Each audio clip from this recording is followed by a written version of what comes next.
What's going on, folks? It's your boy DJ TopDonn here. Welcome to another episode of Conversations with TopDonn, broadcasting here live from Chicago. And today I am very glad to be joined by my very good friend, Mr. Raphael Benza, all the way in Johannesburg, South Africa. Benza, how are you, brother? Hey, good. Thanks for having me. How's things over there on that side?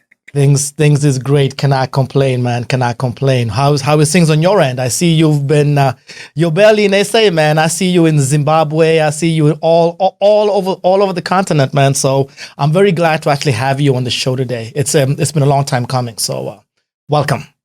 Thank you. No, we've done all our ban has been lifted, so now we're traveling back and forth. We're going to neighboring countries. We're spreading the music, spreading the culture. Yeah, it's exciting times.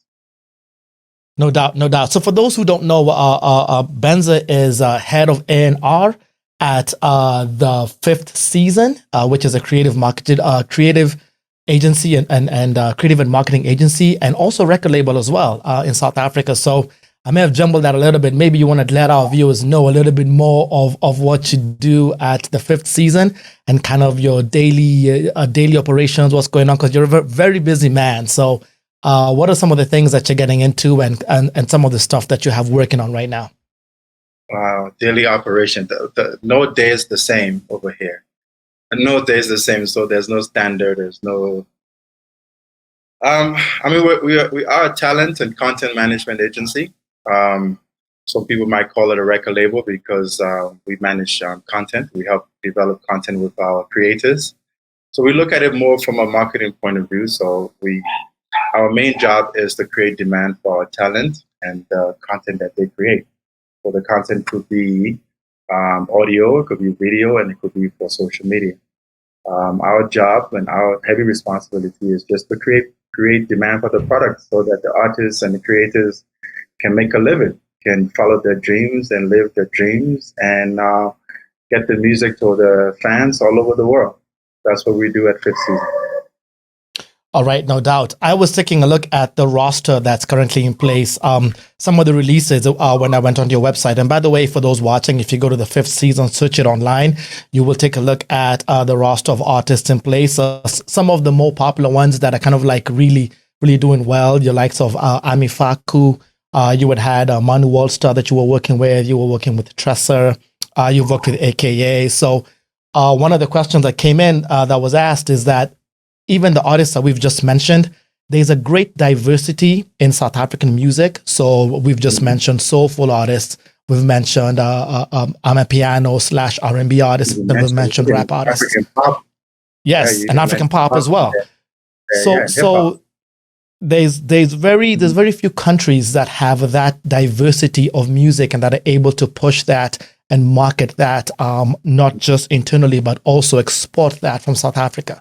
So from you, when you're working at the Fifth Season, like how do you deal with that diversity? I mean, do you have different game plans for different genres? And how does that work? I mean, it's not obviously going to be the same working with Ami Faku as the way that you work with AKA. So how do you go about working that sort of path? Yeah, first it's true. South Africa is a very diverse culture. Very diverse. It has huge diversity in people. There are all kinds of people over here. I guess that's why they call the Rainbow Nation. So you have different tastes. Being creative people, they've created so many music that they've taken to the world. So from traditional sound to the adaptation of hip hop to Kwaito to the adaptation of Afro house, and now Amapiano, blending Afro soul and Afro pop. So I can go on and on and on. Some of you are aware, and some not. From our stable, we model ourselves as a marketing company, right? So we have a portfolio of artists. Our expertise is really in marketing and managing career of talent. So it's not really the genre you come from. It's about your talent, your creativity, and the effort that you put in. So that's why we're able to work with artists, leading artists in hip hop over here, bring out Amapiano songs, bring out Afro soul, Afro pop, and remain at the top two, of music and radio, and also on streaming platform. There's no formula. I think the only thing you have to do is have a passion, have a dedication, have a love for music, and an understanding of music and understanding of that diverse target audience. I think that's what it comes with. It comes with a long time of experience. Because for me, I grew up wanting to be a dancer. I grew up DJing. I grew up in the streets of Monrovia, also in the streets of Brooklyn, Flatbush Avenue, and Bronx, and in Minneapolis. So already I have a background of multicultural and just multifaceted people that I've dealt with. And I was introduced to a lot of different music. So within me, I can feel different kind of music and be able to back and have an affinity for the music and the creator. And I also understand from the audience point of view, being from a DJ and a promotion point of view. When I said promotion, as in music promoter or concert promoter. So I think those are the combination of both, and then also just the years of experience. I didn't really go to school for this thing. I didn't join a major record label or even join a major management agency. It was just the love for getting music and getting talent to the forefront of the consumers. And I thought that if I can get it to the consumer, and they tend to love it as I would love it, it will spread. And that's exactly what's been happening. No doubt. You mentioned something about the roster of the artists that you have and managing their careers. I want to touch on Ami Faku, because when after in the 2018 timeframe, after she had won the Stir Search in South Africa, came onto the fifth season. I remember when you were here the first time. I think we met in maybe 2018. Was it 2018? Yeah, it was 2018. I mean, time flies, bro. Maybe even longer. Yeah, maybe even longer. So I'm giving an internal story. That was Chicago, right? That was in Chicago. Yes, that was in Chicago. So chance meeting with Benza here, and he brought at that time he was doing what he just said he does. He was getting music into the hands of people that can disseminate it in the right arenas. And at that time I was working on terrestrial radio here in Chicago. So I remember you talking about, you had Berita on there, you gave me some stuff from Tresser, you gave me AKA stuff, and you were talking about this lady called Ami Faku. And at that point I was like, I don't know who she is. and look at where we're at now, multiple #1 singles, doing fantastically well. And that's, under the guidance or under the management of your team. So tell me a little bit about that journey. How was that come? How do you get to the point where you're like, well, she's going to do a song with Maphorisa and Kabza De Small. She can do that, or she can do a song with they did it with Shasha and the other lady. It was Shasha. She's done with Lindo. She's done with Prince KB. She just did something with Black Coffee. So yeah.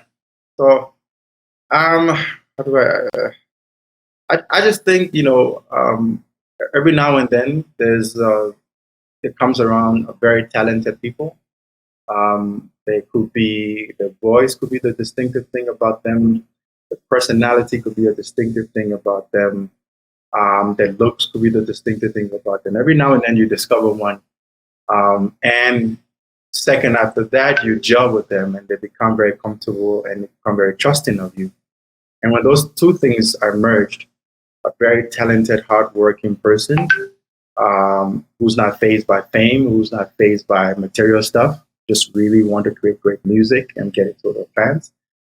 Combination with someone who has a lot of connection, a lot of relationships, some degree, school degree, and also life degree in marketing and audience.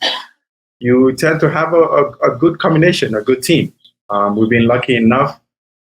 We met her, and by chance, in a studio. I was with another friend of mine who was showing me some music that he was done with some artists. And I discovered a single there that he had worked with her that was unfinished. But that one surprised me. Of all the songs that he played, I said, wow, this writing is unique. And then this voice is also unique from what we're hearing on the radio stations in SA and the video channels in SA. This is very unique. And I'm always up for a challenge for bringing something new into the game. You know, we go back, the hip hop that AKA brought into the game, he was a leader there. We went listening to English hip hop in 2010, 2011. And the same thing with Trezor, our Congolese, brother who was very interested to play pop music, American pop music, sing in English. So we've always been up to the challenge when we discover and work with creative people. So with Ami, that was the first time I heard the song, listened to another one, connected with her over the phone. We talked for a very long time. Then she sent me some other recording, and then I knew that there was something special there. Let's work together. We worked remotely, not because of COVID, just because she was in a different province than I was in. And I don't really like to rush my relationship building with any creative or creators. I just really want this to become organic as possible. So for about, I think 4 or 6 months, we worked remotely. She said there was this kind of sound she loved. If I can link her up with some producers to create a few songs. So I did that. 2 or 3 songs. She loved them. I then sent her over to Cape Town because that's where the producers were. And at this point, we're about 6-8 months in. We haven't met, but she went over to Cape Town, recorded with them, sent the music back to me. We loved it so much that we said, this is going to go to radio. We sent it to radio, and then it started moving. Only after it started moving that she came to Joburg, and we finally met. So for about 9 months, I think about 9 to 10 months, we were working together remotely by emails, and we never saw each other. We didn't know what each other looked like. We've never shook hands. We just work on the faith, and that's how I like to work. And then after that, we got into a contractual relationship because at that point, you need to start investing. Yes. You need to start investing, and you need to start working. And that's what we had to do. We then took the music to all the major labels here, asking them to support us because at that point, we just really wanted to be talent and content marketing agency. And we looked for partners to help us out, to help fund the project. And every last one of them, from the Warner to the Universal to the Sony Music to Electro Mode, all turned her down and said, this sound is just too different. This voice is just too meek. It's too, it's not, it doesn't bellow out like a Beyonce or Kelly Kumano or on the side. And they weren't feeling it. Right. But we knew we had something special. So we ended up investing in her. And sure enough, 4 years later, barring a little hiccup we had with COVID, we're still on the track. We could have been much bigger than we are now, but COVID stopped our progress. But we still hung on there. We still created music. We still put our music on DSP. We still shared with people from London, Ethiopia to Chicago to the world. So we're very proud and happy where we are now. The world is wide open to us. Lots of offers coming up. Lots of features are coming up. And so, yeah, look for a very, very hefty next 6 months for Ami Faku. Am I going to get an exclusive? Yes. Offline. Yeah, we'll get that one offline. You touched on something that I wanted to touch on a little bit later, but since you talked about it now, we can talk about it. So the record labels, having big major record labels locally in SA. So Sony Music, Warner, Universal, those kind of imprints. If you look at the African continent as a whole, really only South Africa, Nigeria, and now Ivory Coast have that kind of network in place locally. Support, right. Yeah, the major labels. So what does that do? I know that for 5th season, it looks like primarily you work with Sony Music Africa, but the other labels that you've talked about, what is it necessary for them to be in place to get the music to where it needs to be? Or can it be like for example, we'll talk about later, like Amapiano, which really a lot of the big Amapiano artists are not really even on major labels themselves yet. So for somebody doing Afro soul or Afro pop like Ami Faku, is it that necessary to be on that ecosystem of a big record label? Well, I actually do think that partnership with them does help with your brand extension, your music extension, but it's not necessarily a must. For example, in the case of Ami, we've independently done it. We have not worked with any major label, and we've seen success. But then with Trezor, we work with a major label, and with AKA, we worked with a major label. Albeit it's more of a licensed relationship that we've developed with these guys, so that we have not signed our artists directly to them. We worked in a license, and we found that being a licensor or be them a distributor really is helpful. It does come into play. They do have the muscles that we don't have to get into certain rooms, get into certain playlists, and get into certain just getting through certain doors that we won't have the muscles to get into. So it's I wouldn't, because of my experience, I wouldn't say they're not helpful. And because of my experience, I wouldn't say they won't help. They're not. They are helpful. They're not. They are needed because we've done it without and with them. I see. Yeah. Makes sense. So you touched on AKA. I wanted to bring him up as well. So you were there at the very beginning when he was coming up. Well, the very beginning of AKA, but before AKA, before the AKA, there was he was in a group called Entity. So he had some experience being on stage and recording and making music with his team Entity and with Ivy League. Mm-hmm. It was just AKA as the solo artist. As a solo, yes, exactly. And I think I have that CD somewhere that you had before. Mm-hmm. And when it's kind of funny, at least my experience here states. Man. I have it. It's a classic, man. Yeah, keep it. And we want something big. Actually, I might come and buy it back from you now. I'm not going to give it to you, bro. Sorry, man. That's mine. No, man. I gave you some money. I gave you some money for it. Cut the check. So if you look at this even 6 years ago when it was still kind of hard for stuff like the songs that he had then to cross over, but now with the acceptance of African music from the it doesn't matter where it's from, primarily Afrobeat, but Amapiano's crossed over, some of the rap stuff that he's doing right now. I mean, most people will always associate SA right now with Amapiano music, but when you look at the charts, guess who's number 1 and number 2? They're rap singles. Hip-hop. Right? It's KO. Yeah. They're hip hop. It's KO and AKA Lemons. And I really love that song, man. So was there any involvement from your team in terms of crafting that single, working with Nasty C, kind of going about it, the production?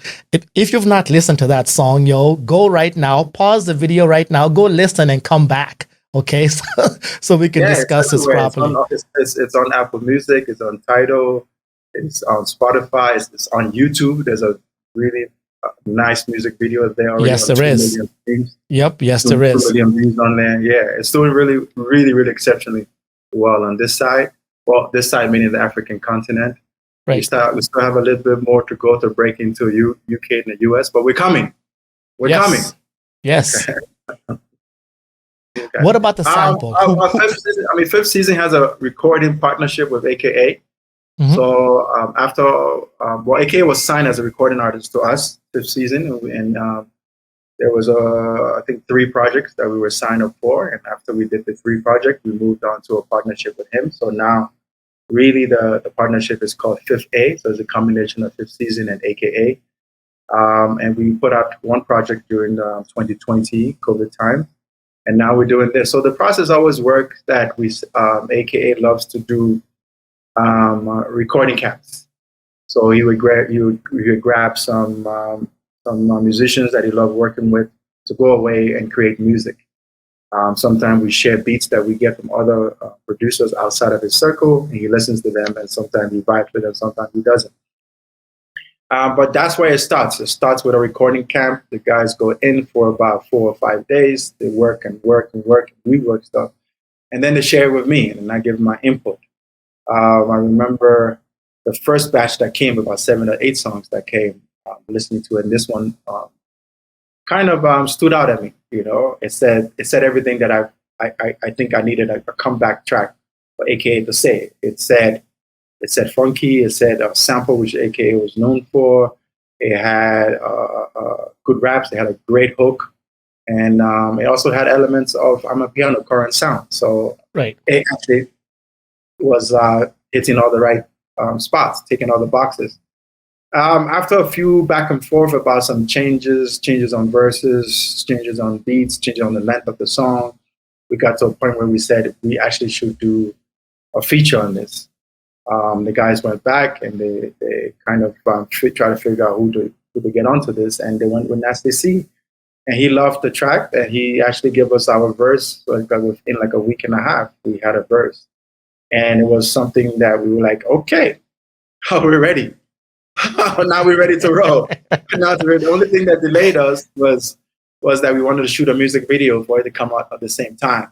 correct. So that kind of delayed us about 4 weeks because we just had to get the right video director in there, the right producers, and the right actors to get in there. And then after that, it was just editing and post-production that took another 2 weeks. But yeah, here we are now, 3 weeks in. The 2 most popular song in South Africa is just now gone #1 on the radio. Music video is killing it at about 2 million views, and it's just 3 weeks young, really. Yeah, about 100 of those plays are mine. I'll tell you that. So, yeah. So we're touching on radio right now, and I wanted to talk about local content protection. So there was this uproar in my home country in Kenya the other day when it got found out that of the top 100 songs on Apple Music, like 98 of them were non-Kenyan, primarily Nigerian. Outside really? Kenya, yes, outside Kenya, and then two of them were from America. All right, so there was no Kenyan content on Apple Music Top 100, and there really is no Apple Music Top 100. Kenya had yes 95% foreign, 95% Nigerian. Yes, all right, Nigerian. Yes, oh yes. Oh, I am not kidding you. I'm going to put up the article here when we cool. when we put it up. Yes, so it did. So I think up to the Nigerian for putting in a lot of work, though. Give it to them. They're putting a lot of work. They've put in a lot of work, but what I want to focus on for that segment is locally, like in SA, there is a Local Content Protection Act. I believe it is 55% of the music that you play on the radio has to be local content. And correct me if I'm wrong. I think that's the case. And also in countries like Nigeria, I believe in Nigeria it is 70% of the music that you have to play has to be local content. So what is the impact of that? I mean, for me, I think definitely that sort of needs to be in place to protect local content. But what's your experience with having those rules in place for local content being played? Yeah, I don't think it's 55%, and I don't even think that it's actually a law. But I stand to be corrected. I think we're probably hearing about, I would probably say 35 to 40% of local content on radio when you go across the radio station, because there's some radio stations that are catering to the white minority, and there's some radio stations that are catering to the Indian minority. So they definitely don't play any, Afro soul or Afro pop unless it's trending songs. Then they're forced to play it. So overall, I really don't believe there's a 55. I wish there was a 55. I really do wish there was really something. I researched it, and that's what it told me. So maybe I don't know. I wish there was 55. If there was 55, I think. If it was 55, I think we'll be doing much better than we're doing. Because we even now top 100, I would probably say we are sitting maybe at maybe 40 to 50% of our music in there. Mm-hmm. Even on the radio here, in the top 10, you probably have 4 or 5 non-South African in the top 10. That's including like someone like a Beyonce, Chris Brown. Yes. And then you have 2 or 3 crossover Nigerian hits that have made it onto our top 10. Yeah, I don't think we have. I don't think we have that high percentage. I really do wish we did have that high percentage, but we don't. What has really changed, though, is actually the consumer now has a heavier sway in what music gets onto the radio. So regardless of if they're at a 55% or 60% or 20%, if a South African song is trending, radio has they have to follow. And that could be trending from social media. It could be trending just from the DSPs that some young guy put up, and now it's trending in the clubs, it's trending at the festival, it's trending on social media, and radio just definitely have no other choice but to play it. I really like that point because you essentially you're saying the good music is going to cut through no matter what the law was, right? Right, right, right. The music that is dope is going to cut through because we have this discussion all the time, and it's like, oh well, if we had this local content protection law, then it would help you also this, have to love yourself. I think you really have to love yourself. I think the Kenyan audience have to really try to support their own. Right. I think that's how. I'm not sure about the government because we don't rely on the government on this side. We never have. I've never taken any cent from the government. The government really don't really support independent labels. We struggle. We fight all the battles ourselves. We put in the financial sacrifice ourselves. But I think in South Africa, uh, what's really doing it is that the music that we create, it comes from the soul and the culture and the township and the ghettos of the people here, in the location here. And that stuff is ingrained. And you can love a Chris Brown for all the dance moves that he does, but you don't connect with him like you connect to a Kabza bass line or Kabza shakers, Kabza drums. He can't compete with him at all. Wow, good stuff. So if you look at the crossover of Afrobeat, we were just touching on that, and you were talking about like the Nigerians have put a lot of work. I know that you yourself have been involved in a couple of projects. I know that you were involved in getting the collaboration, the Amapiano remix of Nobody with DJ Neptune. Oh my goodness, you did your work. Oh, did you know? You sent me the song, brother. I know. I know. Oh my goodness. Hey, you sent me the song to put on radio, man. I know. The thing is really, no day is the same here. And so whenever you're done with one day, you're like, what's the next thing? What's the next thing? What's the next level? So I kind of forget what I did last week. Man, I can imagine. I'm dreaming of a bigger thing this week, Right. So yes, we did do that. Nobody. That was I think that was Focalistic and DJ Neptune. Yes, Focalistic, DJ Neptune, right? Yes. So sorry, I interrupted. Yeah. So the thing that I'm looking at is the actual impact of Afrobeat. You look at when we met. Let's say the 4 years when we met, we were really pushing Afrobeat here stateside. And then, now, just after COVID and everything just exploded, and like Afrobeat is like, it's the biggest black genre anywhere. You travel around the globe, you travel a lot. You can see, you go to Europe, you go to Australia. There's Nigerian artists performing sometimes every day. People are coming Wednesdays, Thursdays, and they've really just completely crossed over. So you mentioned something about them putting in work. So a lot of people, to me, kind of seem to give excuses like, well, there's many of them, or they've done this. And I keep telling them, no, these people have put in work. So I want you to give your experience or your reasons as to why that genre of music just made the jump it did.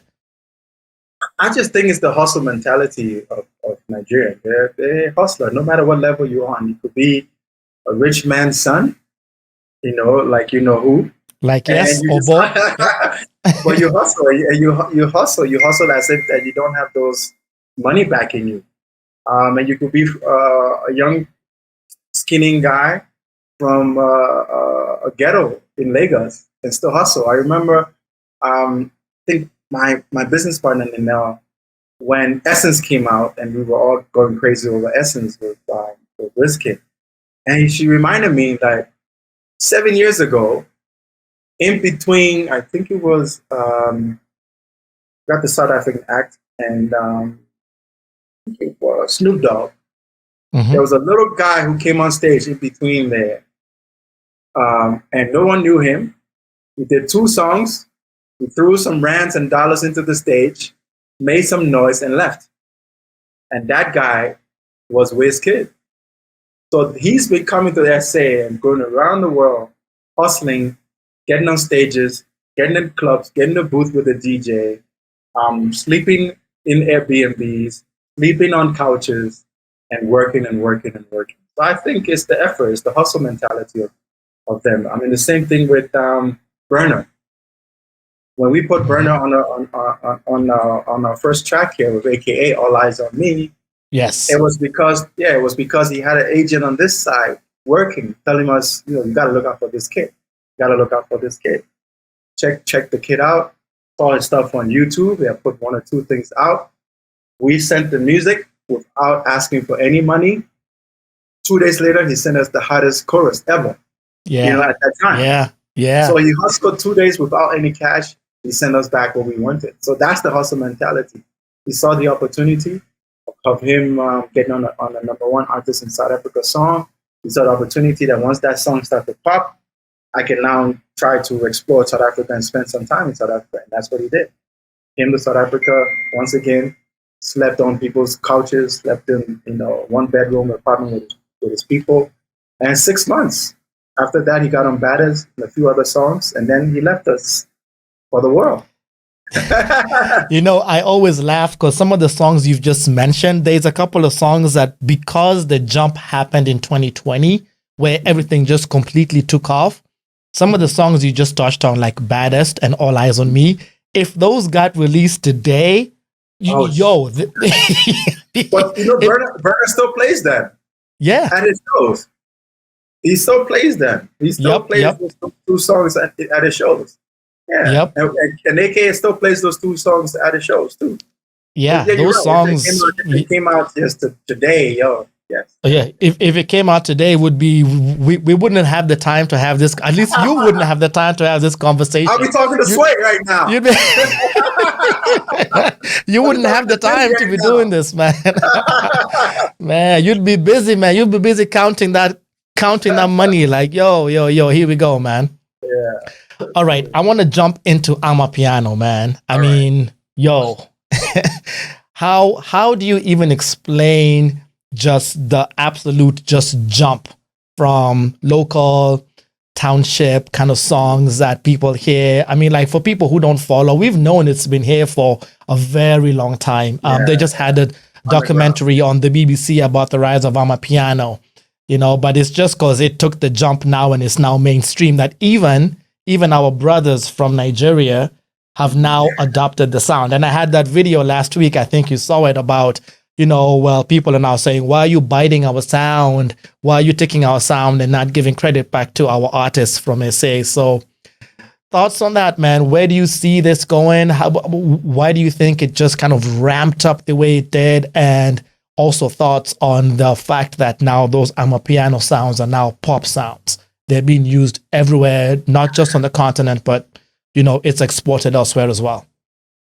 I think it's at the heart of people, right? It's the heart of people. The rhythm and the heartbeat is captured in that song, in that genre. So you can't escape it.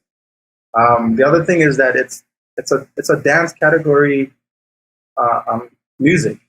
It makes you move, it makes you dance. So coupled with the fact that there's these beats and these stories that go into it, with the dance element, I think that's what made Amapiano. I mean, I think that's one good thing that came out of COVID lockdown was Amapiano to the world. Yes. I don't know what would have been. I don't know where we would have been if we didn't have the lockdown. I probably would have been, very AKA focused and Ami Faku focused, and I probably would have ignored the call that I got from Focalistic. Yes. I got a call from Vocalistic saying, I want to put out this hip hop album. Can you help me? You know, we're locked down. I know you're the plug to get things on the DSPs. And so I helped him out. It was good. Once again, we never met, we never shook hands. And then he sent me this song and said, yo, this song I put on YouTube, it's moving. I just don't know what happened, but it's not my kind of style because I'm a hip hop artist. Right. And I said, send me the link. And like 10 seconds in, I'm like, no, this song, no, we got to put this one out. And that's what we did. If it wasn't for lockdown, I wouldn't have paid attention to him. I wouldn't have seen it coming. When it came out, YouTube was the place to go. Instagram was the place to go to discover music or to discover new dances. And because it was a dance element that's heavy in the music, that's why COVID, the lockdown, really, really helped it.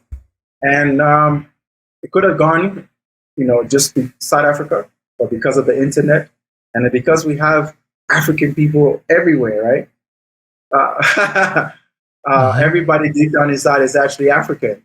Even those who've lost it for many centuries, they're still there and they're still African in there. So you get a true African sound like the snares and kick from AfroBeat and the true African sound from the log drum and the harmony melodies from Amapiano. There's no stopping it.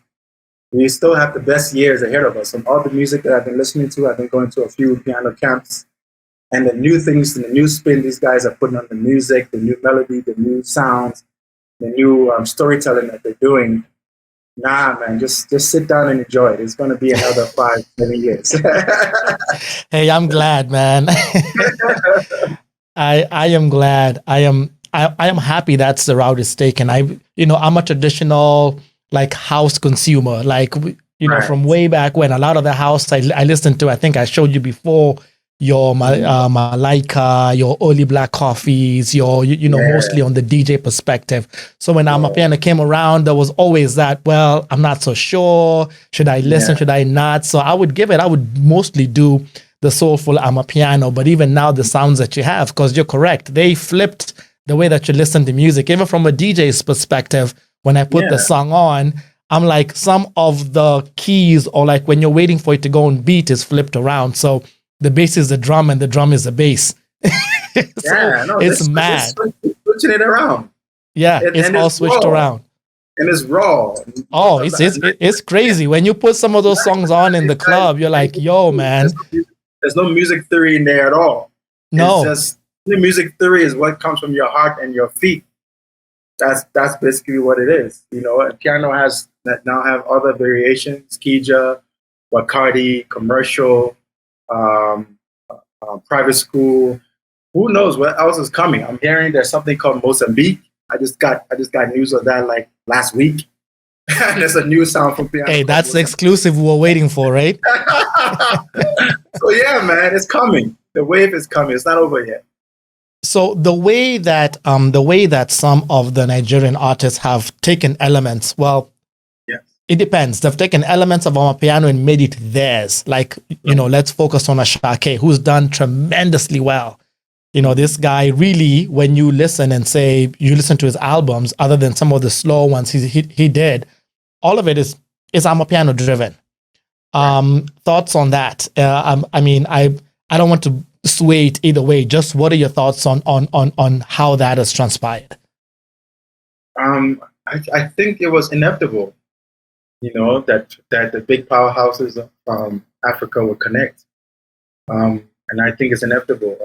We should be connected.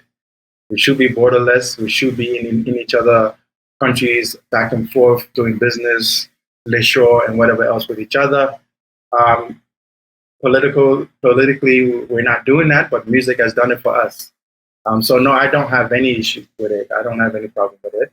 I think what I'm hearing, the ones who do it right, get out the gate and they make good music. The ones who are not doing it right will get flop. And that's just how it is. All right, cool. So now you travel quite a bit in Africa. The other day we were going to link up. You were in Zimbabwe. You've also been to Ghana, Nigeria, all these different places, Kenya as well. Of all the African countries that you've been to, this is now just on the personal side, like, which are some of the top locations and experiences that you've had that you say, yo, I need to go back? And give us the censored version, right? Oh my goodness. It's a tough one. It's a tough one. It's a tough one. It's a tough one because that's what we're here for. Yeah, it's a tough one, yo. I mean, everyone has, each and every one of them have their speciality that I would want, that I crave actually every week. You know, Senegal has the beaches and the food. Ghana has the nightlife and the culture. Zanzibar has the food and yeah, we have low shedding here, guys. Hey, we'll edit out. We'll come back. we have low shedding here, so this is it. I want to apologize live from South Africa. We're in the middle of low shedding, so we have no electricity. So I don't think I'll put this in the final interview. No, put it there. People need to see what's happening over here, yo. Put it there. Well, I think maybe we can cut it here because you can't even see me. I want to apologize. No, yeah, we can't see you. I want to apologize for my shaky camera. I got to hold this thing in my hand, and then I have to apologize for not continuing this conversation because we have no electricity right about now. Those are African problems, yo. Yes. But hey, look, it's been a fantastic time. I'm super glad. We'll do this again because we need to touch on some of the stuff that you have coming up now that our viewers are familiar with you. So we will definitely do this again. This has been a fantastic insight into kind of what you do and things that we should be looking out coming out from the 5th season. So I want to thank Mr. Raphael Benza all the way from a dark Johannesburg right now. Yeah, just call me Benza. That's what most people just call me Benza. Coming to you live from Josie. Kenya next week, so I'm going to find out why they're not listening to Kenyan music. Yeah, find out why, and then let's touch base. I will touch base about that. For a few days, doing some studio sessions. Find out what's going on over there. I'll report back. No doubt. All right, folks. Thank you so much. It's your boy DJ TopDonn signing off. This is Conversations with TopDonn. Thank you so much. I will see you next time. Thank you. Thank you, TopDonn. Take care.